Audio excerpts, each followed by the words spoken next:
aqui é Fernanda Rocha. Esse é mais um vídeo sobre vendas dos meses de dezembro e janeiro. Todos os vídeos do meu canal estão sendo exclusivos sobre esse assunto para que você, contador, consiga fechar mais contratos em 2019.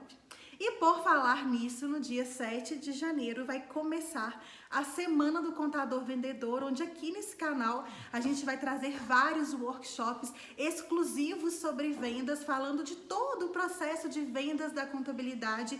Eu vou trazer vários palestrantes especialistas para poder falar desse assunto. Então, se inscrevem no conte.com/contador-vendedor e já receba aí no ato vários materiais gratuitos que a gente preparou para você, beleza? Bom, então eu trouxe nesse vídeo nada mais, nada menos do que Luiz Felipe Winter para poder falar um pouco sobre vendas para nós. Para quem não sabe, Luiz é CEO do Nuconte, mas muito mais importante que isso, Luiz é meu marido. E lá na época da Fato Contabilidade, o Luiz ele me ajudou bastante nesse processo de vendas, em reinventar a forma com que a gente vendia os nossos serviços contábeis. Então, Luiz, eu queria que você começasse falando disso para nós, falando o que você enxergou lá atrás, quando você me ajudou lá na Fato a remodelar a nossa forma de vender nossos serviços. E fala um pouquinho, se apresenta aí um pouquinho melhor também pra gente. Fala, galera. Obrigado, Fernanda. Obrigado por estar aí trocando ideia. Então, eu entrei lá na Fato, a gente já estava namorando na época e eu era consultor de pequenas empresas. Esse era o meu trabalho. Eu ajudava pequenas empresas com 4 grandes diretrizes, que era crescer, era cuidar dos seus processos, cuidar da sua equipe e cuidar também do aprendizado interno da empresa. E principalmente também com a questão da solidão do líder, que era algo que o empresário comum, pequeno, ele sofre muito. E quando eu comecei lá na Fato, eu lembro que logo no início eu busquei entender o modelo de negócio do escritório contábil. Entendi que o modelo de negócio do escritório contábil é um modelo de negócio muito bom, porque você tem um ticket médio relativamente alto. O escritório de contabilidade tradicional tem um ticket médio ali cerca de um salário mínimo, que era o caso da Fato. O nosso ticket médio lá era R$1.000, alguns clientes mais, alguns clientes menos, na média dava 1.000. Uma taxa de evasão, hoje chamado também de churn, muito baixo. Os clientes ficavam anos no escritório de contabilidade e um serviço cuja margem de contribuição poderia vir a ser alta caso você tivesse processos internos muito bons. Então eu entendi o modelo de negócio e falei, poxa, esse modelo de negócio é muito legal. Você estava num período onde você estava ali pagando as contas, não estava prejuízo, mas também não tinha lucros muito altos. E eu entendi o seguinte, poxa, se essa escala produtiva que você tinha ali na Fato, a sua capacidade produtiva conseguia quase dobrar a quantidade de clientes com as mesmas quantidades de pessoas. Então todos os clientes adicionais que a gente viria a adquirir iriam diretamente para o lucro da empresa. Então o grande desafio naquele momento, você estava com 6 funcionários, né? 6 funcionários. Você já tinha ali um departamento do DP bem estabelecido, que você não era bom em DP, tinha uma pessoa de confiança, tinha o departamento fiscal também funcionando legal, o departamento contábil funcionando legal, você já tinha as áreas. Você estava na época com 35 clientes mais ou menos, e o que a gente entendeu foi o seguinte, poxa, a gente consegue adquirir novos clientes e o modelo de negócio e a estrutura da empresa vai suportar, vai sustentar o próximo crescimento. Então o desafio naquele momento era vendas. E aí a gente partiu para poder vender mais.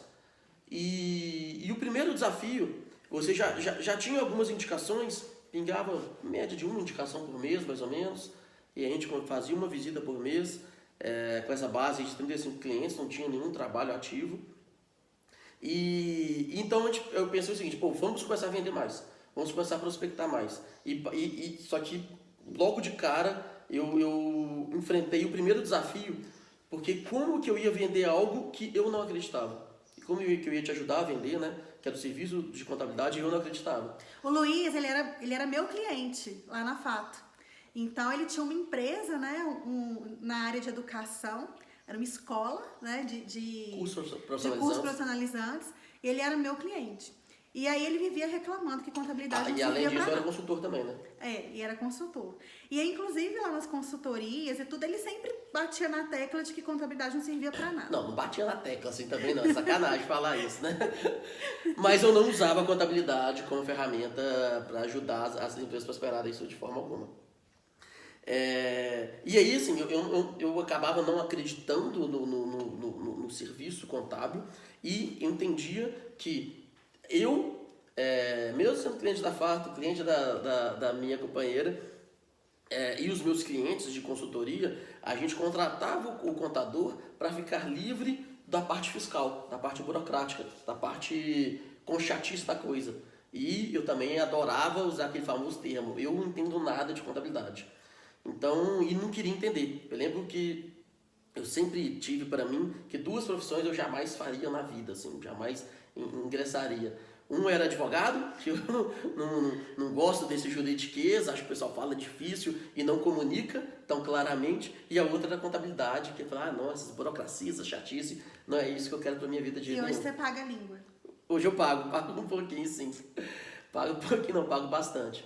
Porque hoje eu entendi que existe uma contabilidade que não é a normal, não é a que a maioria das pessoas que estão assistindo provavelmente praticam. Então isso é algo que a gente precisa desmistificar. A contabilidade como ciência da riqueza, ela precisa ser mais implantada do que falada. Mas voltando na nossa história. Então assim, eu olhei para a contabilidade e falei assim, poxa, eu não consigo vender algo que eu não acredito. Eu não consigo vender algo que eu não tenho uma proposta de valor clara para o meu possível cliente. E foi aí que a gente começou esse embate. Que eu falei, pô, contabilidade não serve para nada, não ajuda o empresário a tomar decisão. Então, como que eu vou oferecer algo, como que eu vou engrandecer, como que eu vou empacotar num produto contábil? Isso a gente está falando de 2013, né? 2013. Então, 5, quase 6 anos atrás. Então, assim, como que eu vou empacotar um produto e oferecer um serviço que eu quero vender, que quero mostrar o valor, quero cobrar mais caro para isso, quero ter um valor percebido, sendo que ele não tem esse valor percebido no final das contas. Eu não conseguia gerar valor para o cliente. Como que eu vou vender algo para um cliente que ele quer correr daquilo? Então, esse foi o primeiro embate. Ter uma contabilidade que eu consigo levar para o empresário final um serviço que ele deseja e não só que ele quer evitar. Na verdade, a primeira constatação que a gente teve foi que a gente precisava reformular o produto da contabilidade, né? Para que ele passasse a ser desejável pelas empresas, pelos empresários. Então, a partir da remodulação do produto, a gente começou a remodular todo o restante, os processos e, inclusive, encontrar uma fórmula de vendas que passou a dar certo. Assim, não adianta o contador, no século XXI, eu já falava isso em 2013, né? Agora nós estamos em 2018, quase 19. Não adianta o contador falar que o diferencial dele é o bom atendimento, é a agilidade. Poxa, bicho, não dá. Sabe, a confiança, não. Aí você coloca na proposta lá, no seu discurso, o seu diferencial é confiança. Pô, não dá. A prestação de serviços, os produtos que a gente consome, o cliente ele é cada vez menos fiel àquele prestador de serviço antigo. Claro que existe isso ainda, não estou falando, não estou jogando isso no buraco, mas isso não é um diferencial mais latente para que possa tomar a decisão de trocar de um prestador de serviço. Então, e aí nesse duelo, né, nesse embate, de eu falando a contabilidade não serve para nada, a Fernanda me mostrando o valor da contabilidade e eu não demorei para enxergar, demorei para entender que a contabilidade poderia ser um diferencial. E foi aí que, numa dessas, eu falei assim, olha, você está falando demais, eu não estou entendendo, vamos para o Excel eu entendo. E aí eu falei assim, olha, vou montar aqui um plano de negócio, vou montar um plano de negócio e vou simular a saúde de uma empresa ao longo da vida dela. Me prova como que a contabilidade pode me ajudar. Porque para mim o que me ajuda é as finanças aqui, esses são esses controles.